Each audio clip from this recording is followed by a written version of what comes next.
What's up, good players? It's your homie C-Rod, and in today's video, I'm going to be showing you how to make a winning deck. And the reason I'm making this video is because the other day I was at a tournament, and this Supah player came up to me, and he was like, so how do you make your decks? How do you make your decks, and how do you actually win with them? So I got a couple tips for you out there that are struggling on how to make your own unique deck profile. This is pretty much the routine and the things that are in my head before I get into building a deck.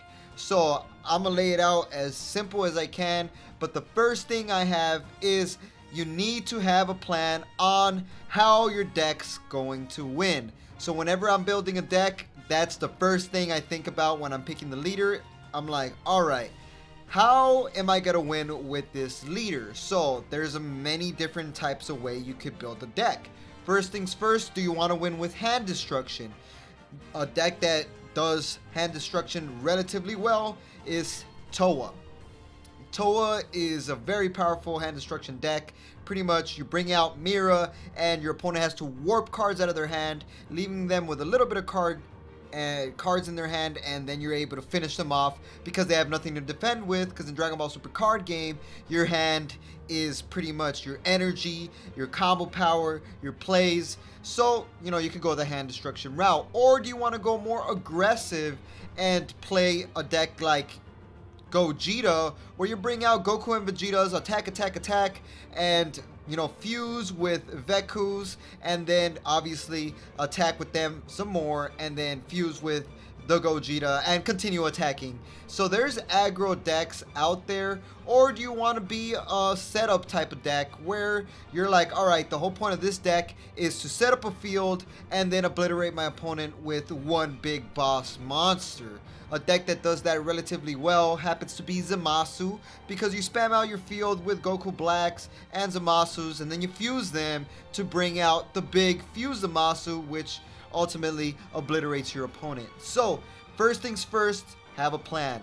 The next thing I always do next after I have a plan is I get my super combos. Do not build a deck without super combos. And if you build a deck without super combos and it wins, either two things happen there. One, your opponent is garbage, or two, you are the god of the gods and you just build a deck with no super combos and you just won. I'm not saying it's like impossible to win with a deck with no super combos, but you know, super combos give you a 10k boost combo power and a draw, and that's a lot of benefit when it comes to Dragon Ball Super card game, because comboing is huge to protect your life, and obviously drawing is huge to defend, make plays, make energy, and your hand is everything in Dragon Ball Super card game. So a 10k boost and a draw is just so good. So don't forget your super combos. Next thing is every deck needs to have removal. That's straight up. You need to be able to remove your opponent's battle cards from the field. So there's a variety of different ways you could remove battle cards. You could remove battle cards by KOing them, you know, blowing them up. Another one is you could warp them with overround cards like, you know, Banisher Fu. You can also put cards from the field to the bottom of the deck, like the Gogeta leader. Some leaders actually already have removal in them, and for those type of decks you really don't need removal cards, but you know, not every leader has removal. Or, you know, cards that bounce cards from the field back to the hand. Either way, you need to have a way to remove your opponent's battle cards, because if you don't, they're going to be able to continuously pressure you with that battle card, diminishing your hand and killing you in the long run. So you got to have removal cards. And another one, the next tip is you need to have cards that shuffle your deck. This one is so freshly new to me. I would make decks in the past that would just run all these super strong cards, but I would never run cards that would actually shuffle my deck. And for that reason, it really sucked when I lost, because all my cool mega plays, you know, the big playmakers, were at the bottom of my deck. And they stayed at the bottom of my deck for the entire game because I had nothing to shuffle my deck. So all my big finishing plays were stuck at the bottom and I just never drew into them because I didn't have anything to shuffle my deck. So you need to have cards that shuffle your deck. Ideally, the 1-drops are very useful for doing this. You pretty much play a 1-drop, like let's say Kind Saiyan Son Goku, and what he does is he picks up 7, and then you get to add something, right? He searches your deck for a Goku, and then you shuffle your deck. So 1-drop searchers are very good to shuffle your deck and are very, very necessary. So all your cards that you need to win are not stuck in the bottom, and they don't just stay at the bottom because you never shuffled your deck. So that one is key.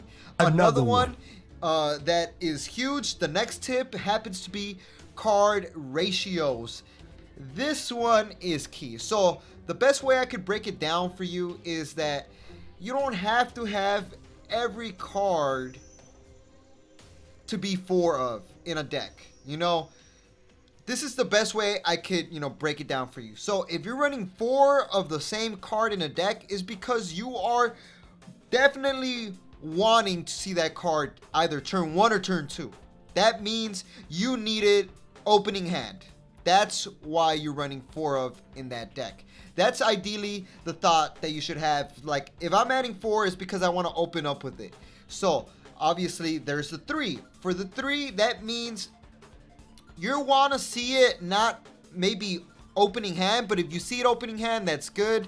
But you want to see it at least by turn 3 or turn 4. You want to see this card. So if you're running 3 in a deck, you're around that area where you want to see it by guarantee, hopefully by turn 4 or turn 3. And then when you're running 2 in a deck, you want to see it late game, meaning you want to see it once the game is about to end and you need to see this card to finish the job. That's when you want to add 2 in a deck. And then obviously running the 1 of, that means either A, you'll never see it, so you don't care if you see it, or either B, if you see it, you want to see it late game, and it's going to get you a W. That's ideally why you're running 1 of in a deck. And if you don't see it, it's all good. You got other cards in your deck that would also steal you wins. But if you're running 1 of, that means it could steal you a win. That's why we have these ultimate cards, which you're only able to run 1 of in a deck, like Victory Strike Goku, because they're guaranteed to give you a win if you draw into it. So the next tip when making a strong winning deck for Dragon Ball Super card game is you need to have finishers. What I mean by that is you need to have a card in your deck that's gonna solidify the job. A card that when this card comes out, I am going to hopefully win. So an example of this is, Height of Mastery Goku, which is, Mastered Ultra Instinct Goku, which rests up to 3 of your opponent's battle cards and goes in with a triple strike, meaning they lose 3 damage and 3 lives.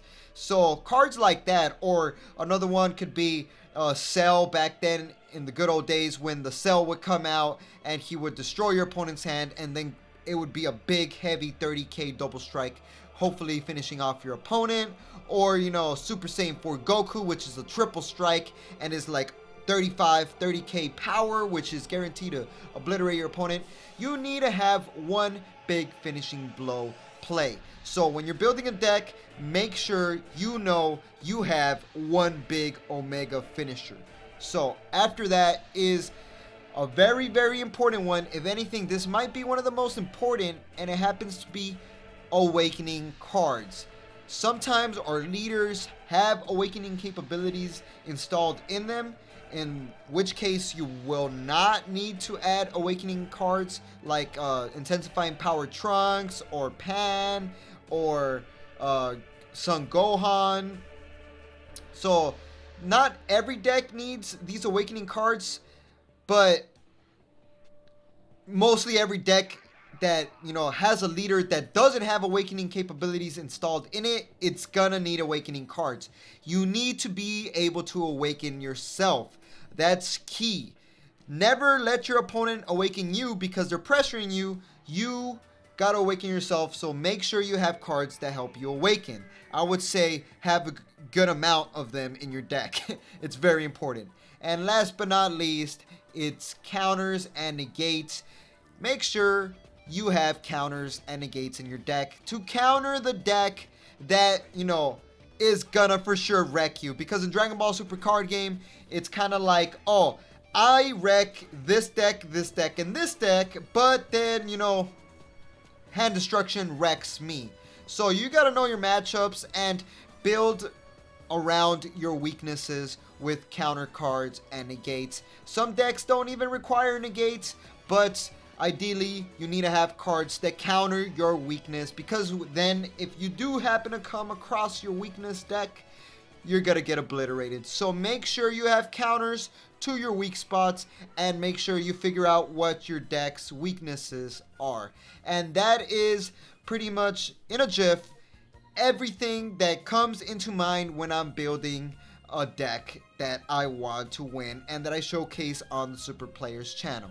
So without further ado, make sure you guys hit a like on this video if it helped you guys out. Subscribe if you're new here and you're still watching, you right there.